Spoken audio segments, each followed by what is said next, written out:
Mga boss, basahin natin itong isiniwalat ni Representative Leandro Libiste, mga boss. Dinoble ng BICAM ang budget ng Farm to Market Road sa 32.6 billion mula sa 14.4 billion ng Senado. Alam ko kasing kurap ito ng flood control dahil inalok ako noon ni Congressman Cardiola ng FMR and FMR budget ay ebinenta sa mga kontraktor. Sus, grabe. Ginawa na talagang negosyo to, mga boss. Yung pera ng taong bayan parang ginawa ng negosyo. Sinisingit na nila yung budget kahit pa natapyasan ay binabalik pa rin at dinodoble nila, mga boss. Mula sa flood control ay iniba na nila. Farm to market road na, mga boss, na binago lang yung pangalan pero andyan yung corruption. Kailan kaya matatapos yung corruption, mga boss, no? Hindi naman sana ito mangyayari kung kagaya ng ginawa ni dating Pangulong Duterte, mga boss, no? Nagamitan ng Pangulo ng kamay na bakal. Matatakot tong mga congressman na to na gumawa ng mga insertion at corruption. Lalo na dyan sa DPWH dahil nandyan yung malaking pera, mga boss. So ginawa na nilang farm to market road na naman. Hindi na flood control, mga boss. Mukhang bistado na sila doon.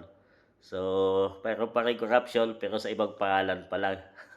Sinawalan dito ng representative sa Leandro Libeste, mga boss, no? Alam niya kasi isa siya dyan na nasa kongreso, mga boss. Ito ay anak ni Laurel Legarda, mga boss. Representative ng Batangas. Hindi na nakaligtas sa puna ng papel ang Bicameral Conference Committee na siyang nakatakda ng final at version ng pambansang budget. Para kay Libiste, ang pagdobol ng pondo ng walang malinaw na paliwanag ay nagbubukas ng mas maraming tanong kaysa sagot. Sa gitna ng patuloy na diskurso sa budget insertion at corruption, palawagan ng mababatas ang masusing pagsisiyasat at ganap na transparency upang matiyak na ang pondo para sa magsasaka at yunan ay hindi nagiging negosyo ng ilan.